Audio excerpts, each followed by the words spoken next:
Bismillahirrahmanirrahim. Alhamdulillahirabbil alamin. Wassalatu wassalamu ala asyrafil anbiya'i wal mursalin sayyidina wa habibina wa maulana Muhammadin wa ala alihi wa sahbihi ajma'in. Asyhadu an la ilaha illallah wahdahu la syarikalah wa asyhadu anna Muhammadan abduhu wa rasuluh. Faqad qala Allah Ta'ala fi kitabihil karim wa huwa asdaqul qailin. A'udzu billahi minasyaitonir rajim. Bismillahirrahmanirrahim. Yarfa'illahu alladhina amanu minkum walladhina utul ilma darajat wa qala alaihi sholatu wassalam may yuridillahu bihi khairan yufaqihu fiddin. Hadirin dan hadirat yang dimuliakan oleh Allah, kita punya waktu yang terbatas. Langsung saja taklim ini kita mulai dengan membaca Bismillahirrahmanirrahim. Hadirin yang dimuliakan oleh Allah, belum lama ini pada tanggal 27 Rajab, seminggu yang lalu, hari Jumat yang lalu, kita baru saja memperingati peristiwa Isra dan Mi'rajnya Rasulullah Sallallahu Alaihi Wasallam. Hadirin yang dimuliakan oleh Allah, dalam waktu yang sangat terbatas ini kita tidak membahas khusus tentang Isra Mi'raj, tapi yang kita bahas adalah apa perintah Allah yang diturunkan oleh Allah dalam peristiwa Isra Mi'raj tersebut. Hadirin yang dimuliakan oleh Allah, peristiwa Isra dan Mi'raj itu sebetulnya adalah satu peristiwa yang Allah katakan dalam Al-Quran, Subhanalladzi asra bi abdihi lailam minal masjidil harami ilal masjidil aqsa alladzi barakna haulahu linuriyahu min ayatina innahu huwas samiul basir. Di situ ada ungkapan kata Allah, Subhanalladzi asra.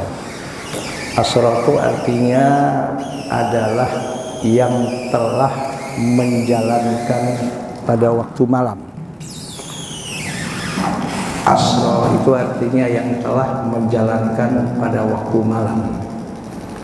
Siapa yang dijalankan oleh Allah pada waktu malam itu? Yaitu bi'abdihi, hambanya yang bernama Rasul Muhammad Sallallahu Alaihi Wasallam. Usikum wa nafsi wa iyaya bitaqwallah. Dengan ada ungkapan dalam firman ini, ada kata bi'abdihi, bahwa Isra-nya Nabi ini bukan hanya sekedar ruhnya saja yang Isra dan Mi'raj. Dengan ungkapan bi'abdihi itu, yang Isra dan Mi'raj itu bukan melalui mimpi. Tapi ulama tafsir semua mengatakan bahwa ungkapan bi'abdihi itu sebagai bukti dan dalil dari Al-Quran yang di-Isra dan Mi'rajkan oleh Allah itu adalah Rasul Muhammad Sallallahu Alaihi Wasallam secara fisik dan ruhnya. Jadi saya katakan secara fisik dan ruhnya. Nah, kita tidak akan membahas secara detail tentang secara fisik dan ruh ini. Nah, yang paling penting yang kita bahas di sini adalah apa perintah Allah yang diturunkan oleh Allah dalam peristiwa Isra Mi'raj ini. Berdasarkan hadis yang cukup panjang yang diriwayatkan oleh Al-Imam Al-Bukhari dan Imam Muslim, Rasul bersabda secara ringkas hadis ini. Ya, secara ringkas hadis ini bunyinya, kalau kita baca semua hadis ini cukup panjang. Jadi saya tidak baca secara panjang, tapi inti dari hadis ini yaitu kata Rasul Sallallahu Alaihi Wasallam, furidot alayya as-salawatu khamsina sholatan. Ketika Mi'raj itu diperlukan, diwajibkan oleh Allah kepadaku sebagai Rasul untuk disampaikan kepada umatku bahwasanya sholat yang difardukan itu sebanyak 50 waktu sholat. Dan kata Rasul secara ringkas dalam hadis itu, yaitu faraja'tu ila rabbi, aku kembali kepada Allah sebagai Tuhanku. Maka Allah katakan fa khaffafaha hatta ja'alaha khamsan. Kemudian Allah meringankan, yaitu menjadi 5 waktu. Pada dasarnya ada 50 waktu dengan bertemu dengan Nabi Musa. Nabi Musa suruh kembali untuk meminta keringanan, yang akhirnya keringanan terakhir adalah 5 waktu. Nah, usikum wa nafsi wa iyaya bittaqwallah. Ada satu ungkapan yang sering kita dengar, yaitu as-sholatu mi'rajul mu'min. Ini perlu saya bahas, Pak. Yaitu satu ungkapan yang sering kita dengar, as-sholatu mi'rajul mu'min. Inilah tema di antaranya yang kita bahas hari ini. As-sholatu mi'rajul mu'min. Sholat itu adalah mi'rajnya orang mukmin. Pertanyaannya, apakah ungkapan ini adalah hadis Nabi Shallallahu Alaihi Wasallam? Itu jawabannya, karena ini ungkapan ini sering kita dengar, bahkan penceramah-penceramah pun sering menyampaikan, ya, setelah dulunya as-sholatu mi'rajul mu'min. Apakah ini hadis Nabi? Ternyata menurut penyelidikan para ulama, khususnya ulama hadis, bahwa ungkapan as-sholatu mi'rajul mu'min ini adalah ungkapan yang tidak memiliki sanad yang sahih yang bersambung kepada Nabi Muhammad SAW. Ungkapan ini masyhur sebagai perkataan ulama atau hanya sebagai hikmah, bukan sabda Nabi Muhammad SAW. Ya, bukan sebagai sabda Nabi Muhammad SAW. Al-Imam As-Sakhawi, seorang ulama hadis, mengatakan, ya, dalam kitab namanya Al-Maqasid Al-Hasanah, apa kata Al-Imam As-Sakhawi? Ungkapan ini masyhur di lisan para manusia, khususnya orang mukmin. Namun, kata As-Sakhawi, aku tidak dapati sanad yang sahih tentang ungkapan ini, bahwa ini adalah dari Rasul, saya tidak dapatkan, kata As-Sakhawi. Ada lagi seorang ulama hadis yang bernama Al-Ajluni, dalam kitabnya Kashful Khafa mengatakan, apa kata beliau? Tidak ada sanad yang sabit, yang tetap dari Nabi SAW tentang lafaz ini. Kesimpulannya, bahwa lafaz as-sholatu mi'rajul mu'min itu insya Allah adalah bukan hadis Nabi Muhammad SAW. Kalau bukan hadis, dia hanya sebagai apa?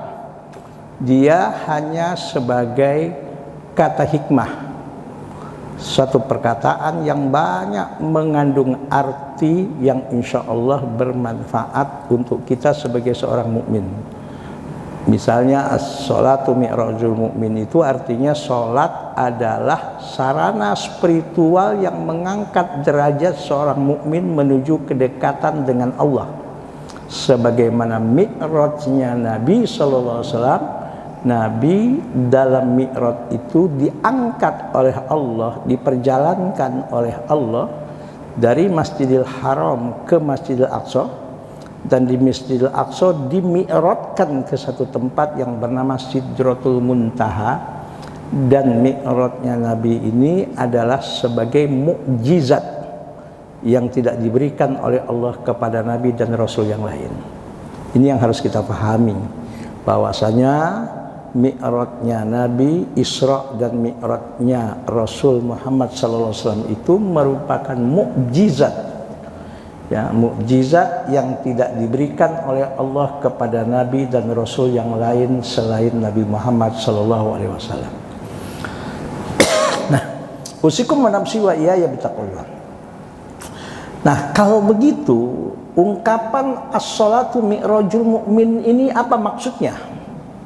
Ya, mi'raj itu artinya yang mengangkat derajat orang mukmin. Kenapa? Karena memang kalau seorang mukmin itu sholat sesuai dengan yang diinginkan oleh Allah, sesuai dengan yang dicontohkan oleh Rasulullah, tidak keluar dari tuntunan syariat, pasti derajat orang mukmin itu pasti terangkat dan diangkat oleh Allah dan terangkat di sisi Allah Subhanahu wa taala. Kenapa? Ya. Pertanyaannya sebelum kenapa, ya, seperti apakah sih sholat yang diinginkan oleh Allah itu, gitu loh, pertanyaan yang dulu yang harus kita tanya. Seperti apakah sih sholat yang dicontohkan oleh Rasul itu, gitu loh. Seperti apakah sholat yang sesuai dengan tuntunan syariat itu? Dan ini mungkin pernah kita bahas di sini, tapi tidak apa, saya bahas lagi di sini. Kenapa? Kok sholat itu sebagai sarana untuk mengangkat derajat seorang mukmin, bahkan derajatnya di sisi Allah Subhanahu wa taala? Kenapa? Apa sebabnya? Jawabannya adalah kalau seorang mukmin itu betul-betul sholat seperti tuntunan syariat secara utuh, kalau seorang mukmin itu sholat betul-betul seperti yang diinginkan oleh Allah secara utuh, kalau seorang mukmin itu sholat seperti yang dicontohkan oleh Rasulullah secara utuh, pasti derajat orang mukmin itu meningkat, bahkan derajatnya di sisi Allah Subhanahu wa taala. Bahkan bisa jadi dia adalah makhluk yang termulia di hadapan Allah dan di sisi Allah Subhanahu wa taala. Nah, pertanyaannya adalah sholat yang diinginkan oleh Allah itu yang seperti apa? Sholat yang dicontohkan oleh Rasulullah itu yang seperti apa? Yang sesuai dengan tuntunan syariat. Minimal, ya, semua ibadah yang kita lakukan tak terkecuali ibadah murni ritual seperti sholat, itu harus ada dua hal yang harus seperti yang diinginkan oleh Allah kalau ingin ibadah kita sesuai dengan yang apa diinginkan oleh Allah. Satu, aspek bagaimana ibadah itu dilakukan. Ini harga mati gak bisa ditawar-tawar. Yang berlandaskan kepada Al-Quran dan Sunnah. Seperti apa itu tata cara sholat yang diinginkan oleh Allah, yang dicontohkan oleh Rasulullah SAW, yang sesuai dengan tuntunan syariat secara utuh. Ini yang pertama. Gimana tata cara sholat itu? Usikum manamsi wa iyaya bitaqwa. Kita sebagai orang awam, ya untuk lebih selamatnya kita sebagai orang awam sudah ikut aja kepada apa yang diungkapkan oleh para ulama-ulama mazhab fikih seorang mujtahid mutlak. Ya, kita di Indonesia ini sebagian besar melaksanakan fikih mazhab Syafi'i. Ya, kita ikut aja apa kata mereka. Karena apa? Apa yang diijtihadkan dan apa yang disimpulkan oleh para ulama-ulama mujtahid seperti Imam Abu Hanifah, Imam Malik, Imam Syafi'i dan Imam Ahmad ini tidak ada yang keluar dari apa yang diinginkan oleh Allah, dari yang berlandaskan dari Al-Quran dan Sunnah. Nggak ada yang keluar dari landasan Al-Quran dan Sunnah. Nggak ada. Pasti landasannya Al-Quran dan Sunnah. Kita sebetulnya orang awam ini gampang sebetulnya untuk mendeteksi dan mengetahui gimana sih cara ibadah yang diinginkan oleh Allah itu gimana. Alhamdulillah dalam mazhab fikih Ahlus Sunnah wal Jamaah, diantaranya mazhab Syafi'i, kita mengenal apa yang disebut dengan syarat wajibnya sholat, syarat sahnya sholat, hal-hal yang menjadi rukun dalam sholat, dan hal-hal yang sunnah dilakukan dalam sholat, dan hal-hal yang membatalkan sholat. Kita pelajari itu satu persatu tuh. Apa sih yang menjadi syarat sahnya sholat? Kita pelajari itu. Salah satu misalnya syarat sahnya sholat, aurat harus tertutup. Bahkan Kalau sholat seseorang auratnya terbuka, apalagi dibuka, nggak sah. Karena salah satu syarat sahnya sholat, aurat harus tertutup. Salah satu syaratnya sholat, orang yang sholat itu harus suci dari hadas besar dan kecil. Bahkan harus suci badannya, pakaiannya, tempat dia sholat dari najis. Ini salah satunya. Kemudian apa yang menjadi rukun sholat? Kita pelajari itu satu persatu. Misalnya rukun sholat itu salah satunya membaca suratul Fatihah.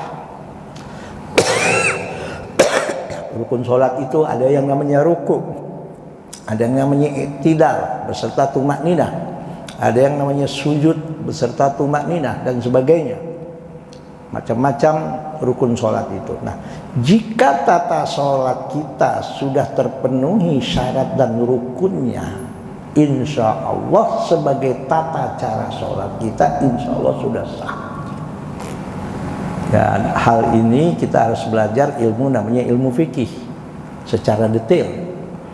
Nah, kalau ingin tata cara sholat kita sempurna, bukan hanya sekedar sah, hal-hal yang disunnahkan dalam sholat itu dipenuhi. Makin banyak hal yang dipenuhi dari aspek yang sunnah, insya Allah makin sempurna tata cara sholat kita.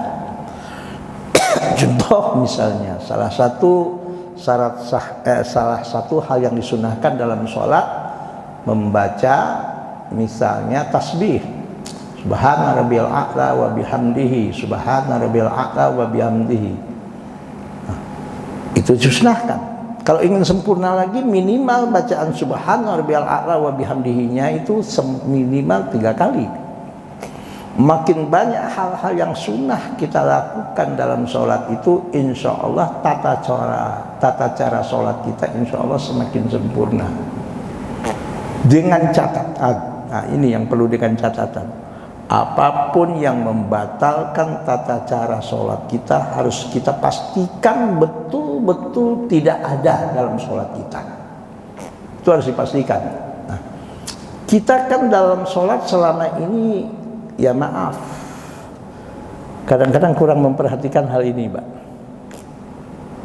Ya, contoh, kita sering itu melihat orang sholat auratnya terbuka, pakai kaos pendek, ya Pak ya. Celana kadang-kadang nggak pakai kaos dalam.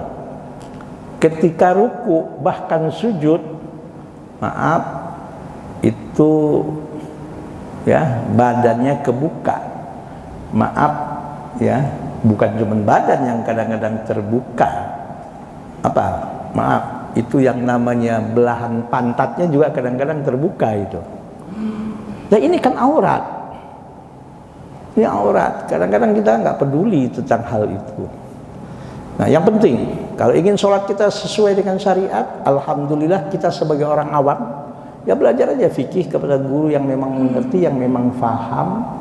Ya kita nggak usah susah-susah kisah di Indonesia ini belajar fikih mazhab Syafi'i tentang bagaimana sih tata cara sholat yang sesuai dengan yang diinginkan oleh Allah dan Rasulnya, itu yang tidak keluar dari tuntunan syariat. Kita pelajari apa yang menjadi syarat sah, apa yang menjadi rukun, apa yang sunnah-sunnah, dan apa yang membatalkan. Pertanyaannya, ketika hal yang menjadi syarat sahnya sholat, rukun sholat sudah terpenuhi, insya Allah sholat kita sudah sah. Kalau ingin sempurna, tambah yang sunnah-sunnah. Dengan catatan, apapun yang membatalkan tata cara sholat kita itu kita pastikan tidak ada. Nah pertanyaannya, apakah sampai di situ yang namanya sholat yang diinginkan oleh Allah? Apakah cukup sampai di situ? Dan ini yang banyak kita pahami, Pak. Ingat ungkapan ulama tadi, as-sholatu mi'rajul mu'min. Sholat itu sebetulnya mi'rajnya orang mukmin. Adalah sarana seorang mukmin itu diangkat derajatnya oleh Allah Subhanahu wa taala. Salat itu adalah sarana dimuliakannya oleh Allah seorang mukmin itu dengan salatnya.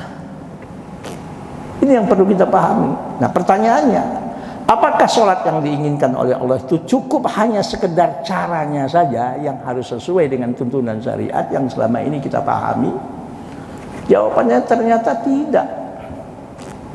Kalau kita mengkaji ilmu namanya ilmu usul fikih, metodologi hukum Islam, itu ada bab yang sangat komprehensif, dan dalam kitab-kitab usul fikih dikatakan bab ini dalam usul fikih itu wajib dipelajari oleh setiap orang yang belajar ilmu fikih dan usul fikih. Kalau dia belum memahami dan belum mempelajari bab ini, dia gagal belajar usul fikih. Bab apa itu? Namanya Turuqus Istinbatil Ahkam Asy-Syar'iyyah. Apa ya? Namanya babnya adalah Turuqus Istinbatil Ahkam Asy-Syar'iyyah.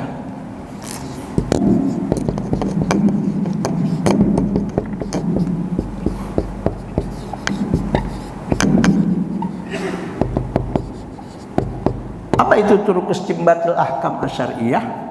Metode-metode yang digunakan oleh para ulama-ulama mujtahid dalam menetapkan keputusan hukum syar'i. Apa metode yang diambil? Secara garis besar ternyata ada dua metode. Metode yang pertama yang dikenal dengan istilah al-qawaid al-usuliyah al-lughawiyah. Yang kedua yang disebut dengan istilah al-qawaid al-usuliyah, ya, al-qawaid al-usuliyah at-tasyri'iyah. Apa itu al-qawaid al-usuliyah lughawiyah? Rumus-rumus dasar yang harus dikuasai oleh seorang mujtahid dalam menyimpulkan Al-Quran dan Sunnah yang berbahasa Arab itu. Rumus-rumus dasar yang bersifat kebahasaan yang namanya bahasa Arab itu harus dikuasai. Saya kasih contoh, mungkin pernah saya jelaskan di sini, Pak. Banyak orang mengatakan yang sampai kepada si mayit setelah dia mati itu hanya doa anak kandung. Selain doa anak kandung nggak ada gunanya katanya. Dalilnya yang anehnya, justru dalil ini adalah dalil yang menyatakan yang sampai kepada si mayit itu doa siapapun manusia, yang penting manusia itu soleh, dan yang meninggal itu adalah orang yang beriman sampai dia mati. Tidak mesti anak kandung. Kenapa? Karena lafadz hadis ini saya sudah cek dalam kitab Kutubut Tis'ah, Sunan Sahih Bukhari, Sahih Muslim, Sunan Tirmizi, Sunan Nasai, Sunan Abi Daud, Sunan Ibnu Majah, Sunan An-Nasai, Muwatta Malik, Sunan Ad-Darimi, dan Musnad Ahmad. Itu hadis itu terakhir kata Rasul, awaladin solihin yad'ulahu, waladin solihin yad'ulahu. Itu Rasul tak ada menggunakan kata selain walad. Tidak ada selain walad yang digunakan dalam kitab hadis itu. Nah, Al-Quran hadis ini bahasa Arab.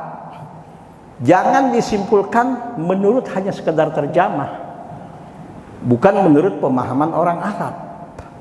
Kalau terjemah, walad itu anak, dan biasanya yang masuk kotak kita kalau sudah bicara anak, anak kandung, anak biologis.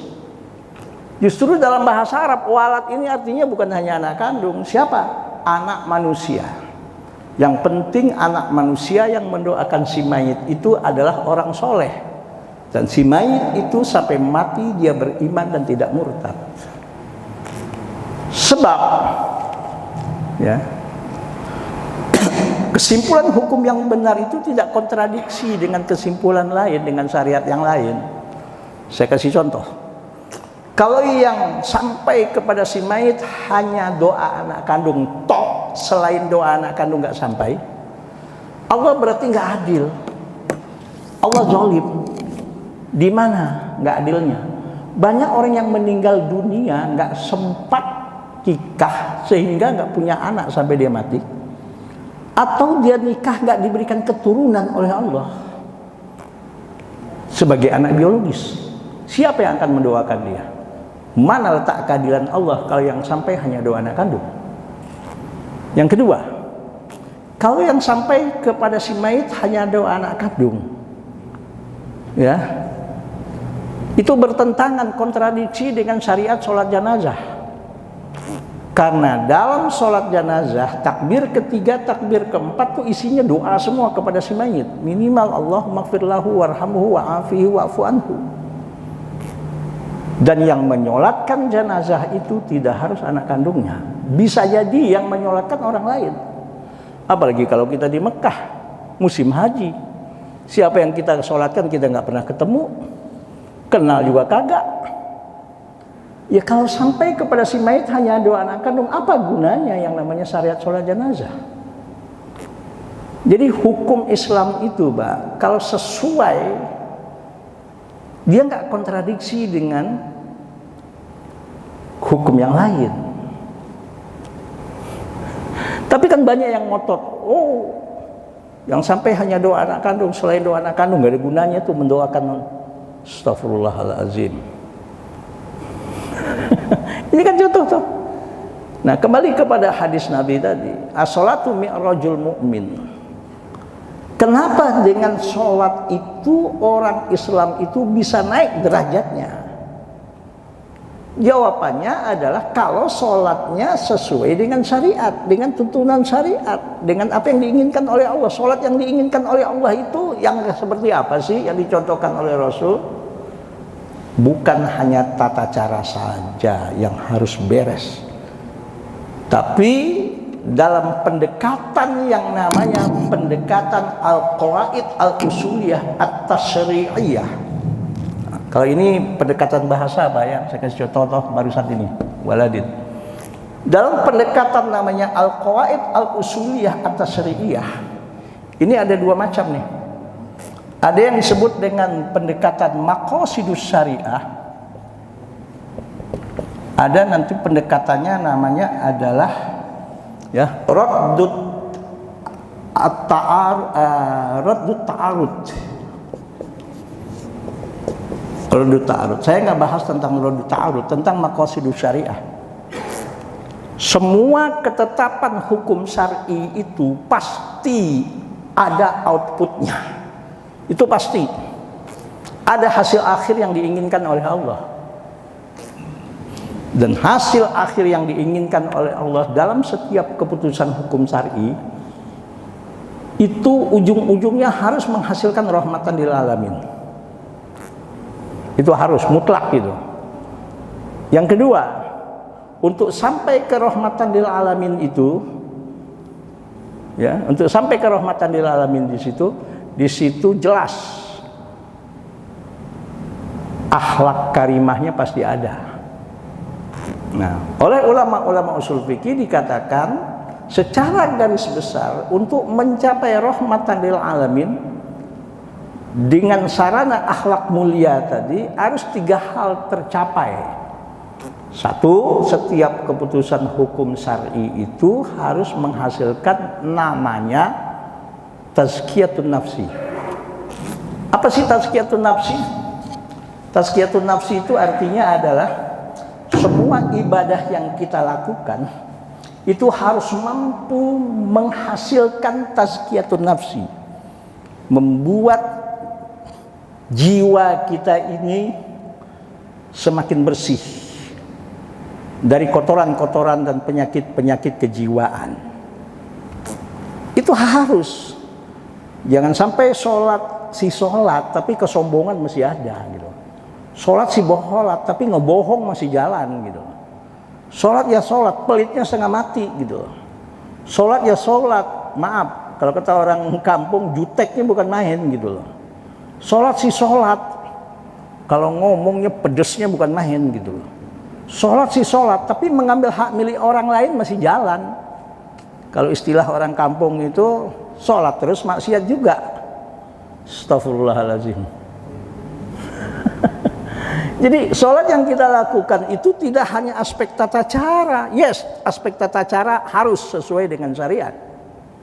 Tapi aspek maqasidus syariah, output dari sholat kita pun harus menghasilkan sesuatu yang Allah inginkan. Apa itu? Satu, tazkiyatun nafsi tadi.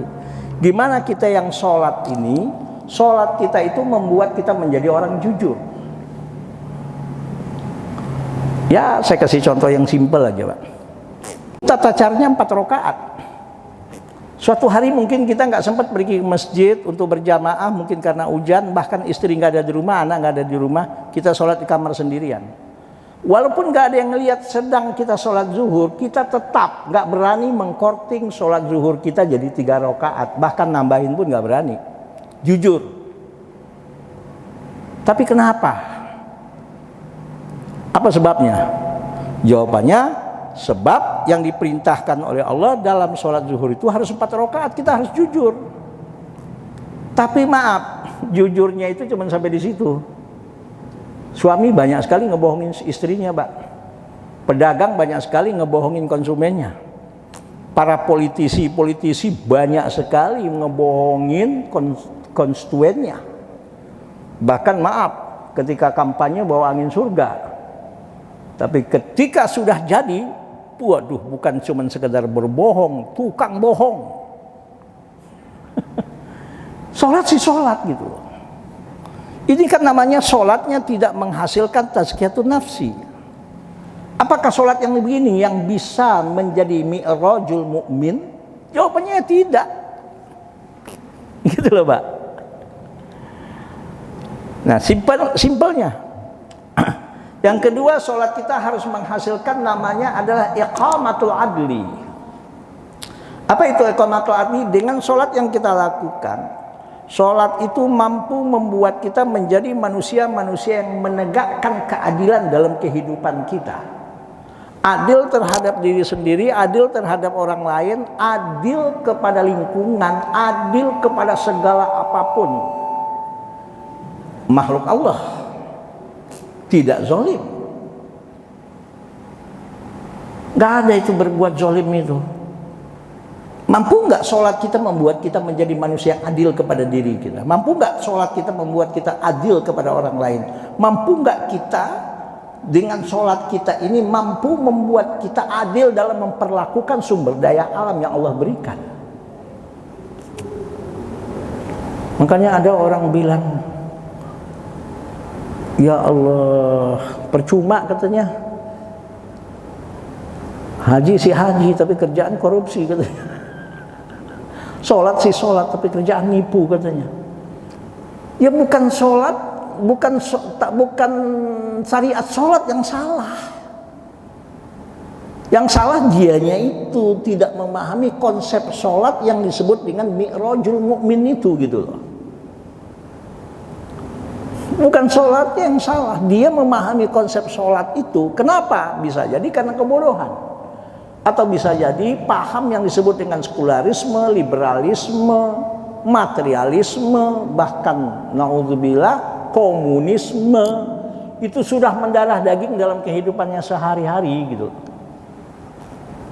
Segala sesuatu diukur dengan materi. Kalau nggak ada keuntungan materi, ngapain juga katanya. Materialisme. Sekularisme, agama tuh nggak ada hubungan dengan ekonomi, agama tuh nggak ada hubungan dengan sumber daya alam. Dia bilang agama tuh nggak ada hubungan dengan politik. Dia bilang agama ya agama, bisnis ya bisnis. Jangan campur adukkan antara agama dengan bisnis. Naudzubillah. Dalam Islam jangankan urusan bisnis, jangankan mengelola sumber daya alam yang Allah amanahkan, jangankan mengelola umat, bangsa dan negara yang banyak rakyatnya ini. Urusan pribadi kita aja ke WC itu ada etikanya, ada aturannya gitu loh. Dan ini nggak masuk ajaran sekularisme. Apalagi namanya bisnis biasalah, bohong-bohong dikit. Hari gini jangankan jujur, jangankan yang halal, yang haram aja susah katanya. Kan gini tuh. Namanya juga politik, politik itu kotor. Kalau nggak berani berbuat kotor, jangan berpolitik. Politik itu kotor.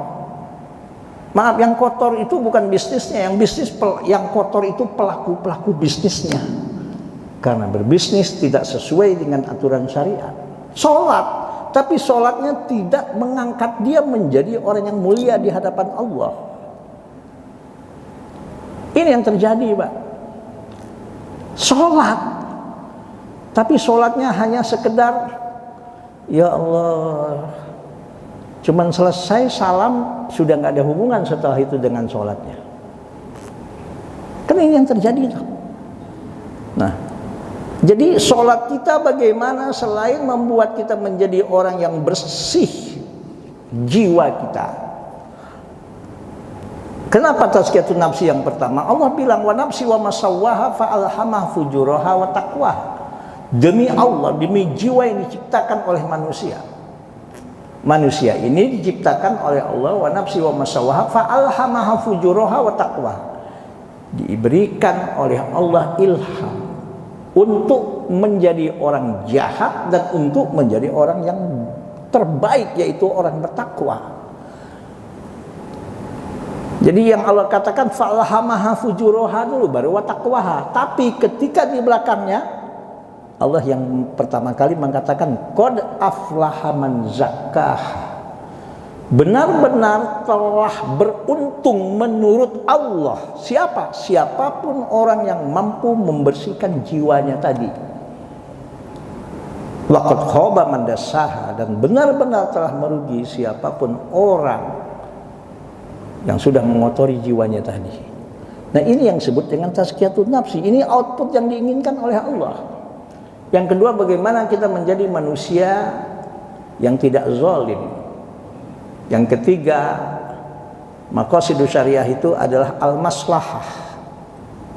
Al-maslahah itu artinya apa? Bagaimana sholat yang kita lakukan, bacaan-bacaan sholat yang kita baca, gerakan-gerakan sholat yang kita lakukan itu mampu mengantarkan kita dan membentuk kita menjadi manusia-manusia yang soleh dan solehah. Hadir kemaslahatan pada diri kita yang sholat ini. Soleh dalam berekonomi, soleh dalam bergaul, soleh dalam bermasyarakat, soleh dalam mengelola sumber daya alam ini. Soleh kalau kita sebagai aparat dan penegak hukum menjadi aparat dan penegak hukum yang soleh dan soleha. Kalau kita menjadi ilmuwan yang diamanahkan oleh Allah ilmu, kepandaian, kecerdasan, kita menjadi orang yang amanah dengan ilmu kita, yaitu orang yang soleh dengan ilmu kita. Nah, yuk kita periksa Pak, sholat kita. Sudahkah sholat kita ini mampu mengangkat kita, derajat kita di sisi Allah? Padahal Rasul bilang dalam satu hadis, awwalu ma yuhasabu bihil abdu yaumal qiyamati as-sholah. Perkara yang pertama kali yang akan dinilai oleh Allah adalah sholat seseorang itu. Iza sholuhat, kalau sholatnya benar, beres, soleh, sesuai dengan yang diinginkan oleh Allah tata caranya, outputnya pun betul-betul menjadi mi'rajul mukmin yang mampu mengangkat derajat dia untuk menjadi orang yang mulia di hadapan Allah. Apa kata Rasul? Soluha sairu amalihi. Semua amal perbuatannya akan lulus di hadapan Allah. Tapi wa iza fasadat, kalau rusak sholatnya itu, maaf, boleh jadi mungkin tata cara sholatnya sudah benar, tapi giliran output sholatnya, maqasidus syariah yang diinginkan oleh Allah dari sholat kita nggak menghasilkan sesuatu yang Allah inginkan.